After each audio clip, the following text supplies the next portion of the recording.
the smartest guy with a bow tie in Chattanooga, Tennessee, David Toulis.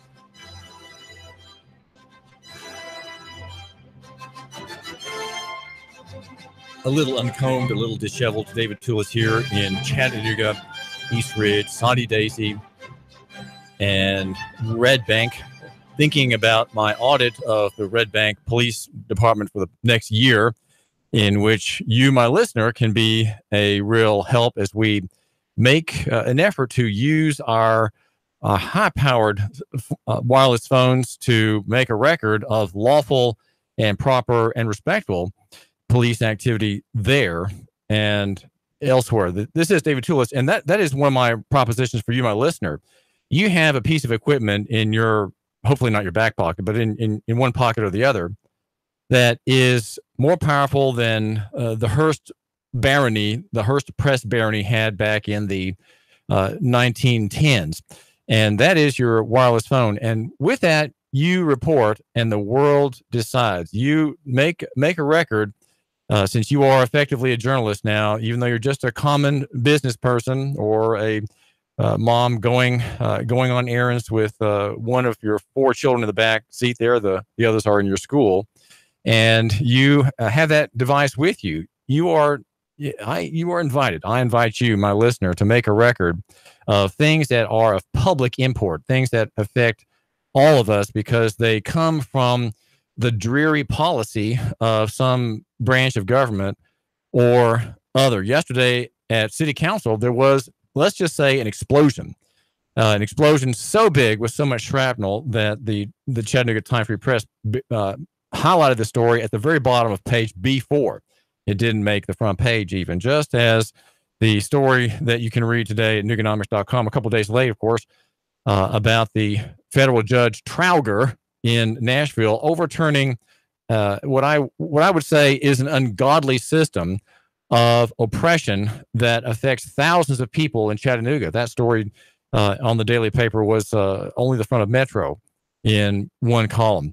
Definitely worth 6 columns in 95-point type on the front page, I would say. And that affects thousands of people because there are 250,000 across the state who now can end and can take steps to end their civil death sentence. There has been a process whereby they are given a civil death sentence that they cannot leave their houses, they cannot make livings, they cannot exercise any of their rights because they're not free to ride on the public road. They're not free to travel on the public road because the state says they can't. The state says they can't be on the road at all unless they're involved in transportation, which means, of course, that they have to have all their magical papers in order. Their license has to be current, their registration has to be current, and they have to have insurance, which many of them can't afford, on their cars. Probably half the people are outside those rules in one way or the other. And so we're all guilty, right? We're all sinners before the great perfect one, the great religious corporation, which is state of Tennessee, which is a corporation, and which I would like to suggest somehow is maybe different from Tennessee. Tennessee is not the same as state of Tennessee, which is a corporation run effectively by interest of insurance. That is it is kind of a feudal arrangement that we have under a corporate form, much like that which was held sway in personal form in the 1200s in Europe and elsewhere, where your fealty, your submission, your subjection was personal. It wasn't through the form of corporations, which dot the landscape and which encrust themselves upon even newborn children. All right, when the mom gets the Social Security number and signs the dotted line to get one, that child at that very moment becomes something of an item in commerce and in a reduced state. Now, explosion, that's what happened yesterday at City Council, and explosion it was. And the thing to note about what happened at the City Council is that there were protests from members of the public. There were you might say people from my perspective, Marie Mott, for example, I think perfectly typifies what we would say here at our station, that the state is not to be a terror to the good, but a terror to the evil. That's pursuant to Romans 13, right? The judge harasses and abuses the wicked and holds them to account, and praises the good and does no injury to innocent people who are non-criminals, right? The state in Romans 13 has no authority, has nothing to say, has no interest in, does not pursue, hound, chase, or survey people who are not criminals. It just doesn't do that. It doesn't have that authority. It has authority only upon those who are malefactors. That would be robbers and thieves and people who are involved in inflation, people who have double books like banks. Banks would be locked up under in a lawful economy, because all of them today, every single one of them, have a fractional reserve and are multiply indebted, and they can't meet their obligations. If there is a call on their deposits, they're all bankrupt by definition. There would be a lot of people on the wrong side of the bars if things were just in a just and true society here in Chattanooga. We heard from Marie Mott. We heard also from last night Monty Bell, the homeless journalist, whom some of you have heard here on the David Tulis Show. A man, very colorful, very well-spoken man. It also heard from Nathan King, Citizens for Justice, who lamented. He cited a Wallet Hub report that made a claim that I think all the members of the city council just disbelieved from the very beginning, and that is that Chattanooga is 7 points below Flint, Michigan, which is in the middle, which is ahead of us as far as collapse goes, with all of its overbuilding and non-maintenance of its infrastructure. That is what happened there, right? Too much was built without any accounting for the future cost of maintenance, and that every city in the country has this problem, according to strongtowns.org.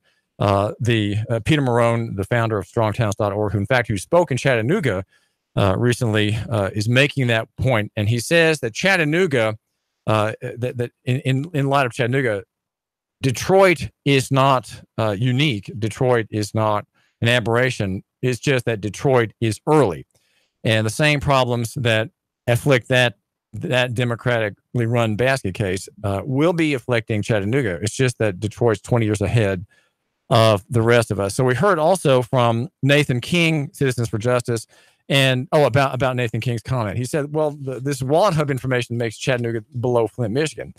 Nathan did not mention this matter, by the way, of the debt and the non-calculation of future restoration and repair and maintenance costs. He didn't bring that up, but he did say that we have a low-wage extractive economy, and he hit very hard police and the prison industrial complex, of which police and district attorney and even the public defender's office here in Chattanooga and Hamilton County are the feeders, right? The system is fed by the state itself, preying on the people, effectively skimming the economy and having as the material of its manufacture the defendant. The defendant is the material that is needed for that system to continue running, and no one in Chattanooga is able to stop it. No one in Hamilton County is able to stop it, and we can be sure that there won't be anyone to arise to do so until there is from Christian people who have in their hands every Lord's Day the library of 66 books, which has every solution to every public policy question. The explosion came from the arrest of the daughter of Avery Gray, and on the 25th of June, and also the arrest Saturday of Diana Watt in what is routine. These are, what we have to understand is that these highlighted police acts are not extraordinary, and what is shocking to think about, in my mind, is that they are routine operations. Now, the officer in the Avery Gray daughter arrest broke the law or assisted a repo man from L&M car lot in Rossville to break the law. And, well, you know what happened, right? I did tell City Council this last night. And if you want to watch the video, my video has been disapproved by Facebook. Just so you know that Facebook is laughable. It is a laughable platform, a ridiculous platform that makes me just feel. If I think about it long enough, I have this sense of loathing. But I try not to let my mind go that way or let my heart drag my mind that way, because I want to be a charitable and gracious person and take advantage of Facebook and make good use of what it offers. And the number, by the way, yeah, you can call me. Yeah, why don't you call me and we can change the subject, because we're always going to come back to these topics about how to make Chattanooga better and Hamilton County better. What do we need to do to reform things? The number 800-8949, 800-8949. You write it down. Go ahead. 800-8949. Brought to you by Nuganomics.com and YourNews.com. Your report and the world decides. Now, the problem with these two arrests is, well, let me just back up. As I explained to City Council, the arrest of the Avery Gray daughter, which it has a single charge against her, which I've sent a letter to Neil Pinkston, the district attorney, and I said, Neil Pinkston, this charge cannot be applied. The statute is not reached by the facts of this case as far as we have the data, which is to say two videos, one the police camera in the dueling video story. And you heard about the amazing and maybe pleasing, very strong showing of the police video, 35,000 views, and of course, which is maybe more informative and quite a bit longer. The Avery Gray video is by the daughter is 1.5 million. So the police video has a very strong showing in you might say in the ratings. But Avery Gray's daughter was arrested by an officer violating the statute, and I pointed that out to the DA. I said, "Well, look, this," and I said, Neil Pinkston, you're an elected official. You have discretion to remand these accusations by the police department, which are state actors, your fellow state actors, right? Your fellowship of the finger. You can bifurcate that finger and have one half of that finger pointing back to the officer for his involvement in what I don't know if it's a prosecutable crime, but it is certainly a violation of the statute. The statute is pertaining to repo men and the rules on repossession. There are two kinds, judicial and non-judicial. And what happened when her daughter was arrested was a non-judicial repossession. Therefore, there cannot be by law a breach of the peace. And yet there was a breach of the peace, and it was created by the officer who was helping the repo man. If an officer is to help the repo man from L&M Motors, it has to be a county, not a city, a county officer, a civil process officer or a deputy. And that help is obtained only by what's called an affidavit of detenue, and that is filed with the Sessions Court, the county corporation court. And Gary Starnes, for example, is one of the judges there. Then, as I told the city council, it probably is okay to have an uproar because it's a judicial warrant, not a non-judicial one. So there's a problem there with the officer, and I would say, Chief Roddy, I would not recommend the officer be given any administrative hassles over this. It's just a mistake. Okay, it was clearly a mistake. There was no real injury. I wouldn't say on that point, though. If there is an injury, it's elsewhere in that officer's actions, and that is the accusation, the criminal charge. And if you go to Nuganomics, you can read the correspondence, and the correspondence has a reply by Melidia Kluel, the spokeswoman for the DA's office, and a very intelligent response. And I'm of course chided for mistakes and so on, but you can read what she has to say. And I do encourage you to subscribe. Nuganomics.com is that platform is what authorizes me to say in all good faith that I'm the blogger with the biggest pen. And that is to say I write every morning or every evening, producing a decent volume for a blogger here. Would love some help. And the pen being big is the radio tower. It's the radio tower on Signal Mountain. And that is me, David Toulis. I do thank you for joining me. Love your neighbor and buy local. That's what we argue for. So The number, the number is 800-8949, 800-8949. And my efforts to boost my post this morning about the city council meeting was forbidden. It was forbidden to do. It is forbidden. So if you want to see what's been blackballed by the good people at Farcebook, please make sure you go to the Nuga Radio Facebook page. And we are live on Facebook, by the way. Nuga Radio live on YouTube as well. And you can hear us on your smartphone if you are drifting past our mega signal. We have two signals. If you're reaching past on a trip to Nashville, let's say, or toward Atlanta, and you're fading out, you can always get us on your smartphone. The signal that you should be listening to is on your new model of car radio is 95.3 HD4. And you may have to take a minute when you're not traveling and not moving in your car just to find those dials and sniff around in your device. 95.3, again, HD4, high definition digital 4. We love that wonderful signal. It reaches out about 65 miles. But if you're past that range, get the smartphone going and get the TuneIn Radio app. So the city council blew up last night. Now, I think perhaps the most important things said were by Demetrius Coonrod. She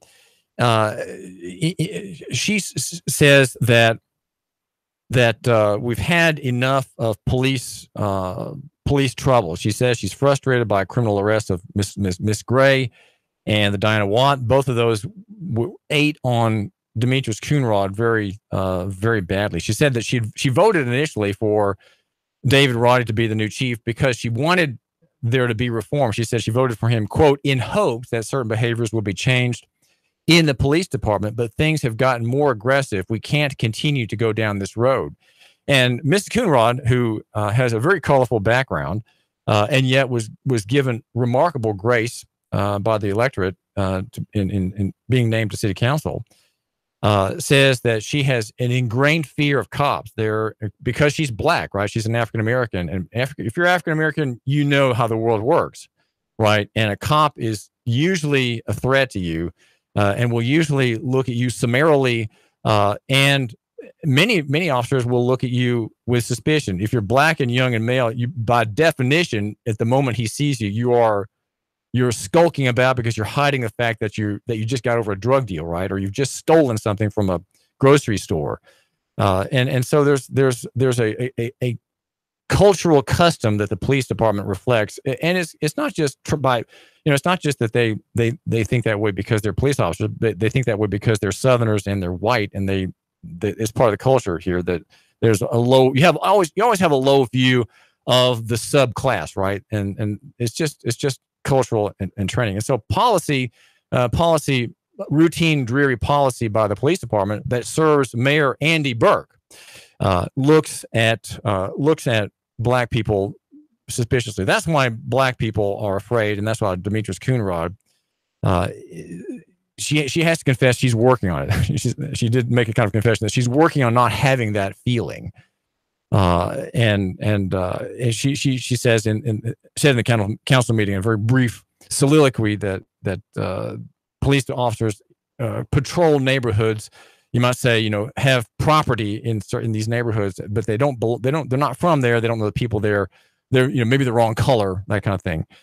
And she says, we have to find a better way to serve these communities because I know violence is not the way. So violence, if you're policing by definition is sort of official violence. It's constrained official violence, hopefully pursuant to law. But as my reporting at Nuganomics indicates, that the traffic stops against private parties who are not involved in commerce are lawless. Okay, and it's a kind of a complicated story, but in a nutshell, as I explained to the city council yesterday, the party responsible for oppressive acts is not the city itself, I would suggest, but it is the individual officer, who has been notified. Every officer in Chattanooga, 500 strong, has been notified, at least legally, in legal terms, of the limits on the statute in Title 55, which is the transportation statute. And so the reform that I'm proposing for Chattanooga, that I have been attempting to sell, right, as a journalist and as a writer, with a Christian reform perspective, a reconstructive perspective. The argument I'm selling is that the statute is limited in the scope, and you are, by practice, you are in the Diana Watt arrest, acting outside the scope. Even though Mrs. Watt did not make a proper defense on the scene by saying, "Hey, I'm traveling privately. I'm not involved in commerce. What's your problem?" She didn't do that, and so the officer is acting on rebuttable presuppositions only. That's all they really had, and there was some evidence to support that, but it is a rebuttable presumption that was not made by Mrs. Watt. They don't have authority, and so depending on what you say with an officer, you may have grounds for a tort action against the officer. And so my concern in the meeting was the officer himself, that the officers realized the limits of the statute, even though the policy of Tennessee Supreme Court is that there is no distinction between travel and transportation, and that all travel is transportation if it's by car. And that everybody on the road, even private parties, not buying and selling the service of carrying goods or people for hire, everybody is involved in a regulable activity and thus subject to police power. In other words, there's no you have a right to kill your baby in Chattanooga, and Neil Pinkston will defend you, but you don't have a right to travel by car. You don't. It just doesn't exist. There is no right of movement in Tennessee. Now, if you go to Nuganomics.com, see the second story I posted this morning. Finally, I got it off my desk this morning. And that is about Judge Alita Trauger in Nashville. The number is 800-8949, 800-8949. Listen, if you're someone who's had a revoked driver's license, why don't you call me? Let's hear your story. Call me about your problem. I want to hear about your problem. I really do. And we can discuss it together and edify maybe one other person who, the other listener here, right, who may have a problem like it or may know some poor soul. Some divorcee with 3 children that she's taking care of, who has a car out of order and a driver license out of order and no insurance. I mean, that woman needs to know what you know, right? You listening to this show, you reading and subscribing to Nuganomics.com, 800-8949, 800-8949. Perhaps the best talk we heard last night was from a young woman, Marie Mott.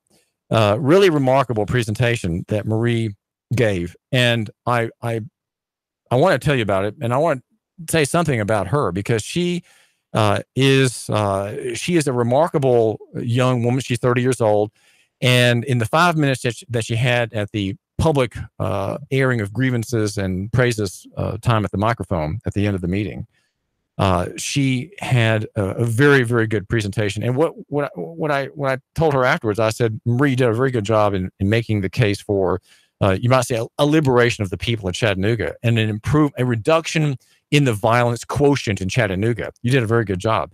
It was really better than mine. Mine was kind of technical and kind of legal. Hers was about the soul of the city. If there is such a thing as a city with a soul, I'd like to think that Marie Mott, a young woman whose voice rose, as it were, in the sweat of a Lord's Day oration, because she is a preacher's daughter, demanded an end to presumptive and abusive and dreary routine policing, which creates scenes such as the one that the daughter of Diana Watt, Shayna Oates is her name. She goes by Shayna Johnson on Facebook, recorded there on that parking lot on Saturday off Wilcox Boulevard. This is David Toulis, and I'm glad that you've given me just a few minutes of your time. We are here at Nuga Radio, and we're the Sean Hannity station. Sean Hannity is on our station at 3 o'clock. And at noon, we have a terrific newscast. And every morning at 6 o'clock, before you're even awake, Russ and Val are on our mics. They're giving a twaddle-free, non-conversational driving report of the world's news. And it mixed with reporting from CBS, the best radio platform in the world. That's CBS Radio. And we are the affiliate here, David Toulis, of CBS Radio. My argument is very simple. In I call it local economy in the free market. Now, my friends who are church-going people, right? Maybe some of the people at North Shore Fellowship, where attend on the Lord's Day, they understand what I mean when I say local economy and the free market. It really is about the operation of grace in society. And that, now, even if you're not a believer, I'd like to suggest that there's benefit for you in this operation of grace in Chattanooga and Hamilton County and places beyond. And just by the way, if you're just traveling through, we are 92.7 FM, and nothing I say here is trademarked. So you may feel free to take it. The slogan of the David Tullis Show is love your neighbor and buy local. Love your neighbor and buy local. And local economy is really about grace. It's about the operation of grace. And I'm arguing for a personal connection with people with whom you did business. Okay. And so what I want you to do is think in terms of near over far, right? That's one of the main tenets. If it's near and the person you were concerned about is near, well, that's really better. Better to be concerned about the divorcee, as I was mentioning, 3 houses down with the 3 children and the old car that needs an oil change. And one of her sons is really acting out, and you, the dad of a family nearby, you can be someone that's helping her. Near is better than far, and small is better than big. Simple is better than complex, and personal is better than corporate, and physical than abstract. That's the theory of Nuganomics, and that's the theory of me, David Tullis, your mild-mannered host, the blogger with the biggest pen. And I've got so much more, but first,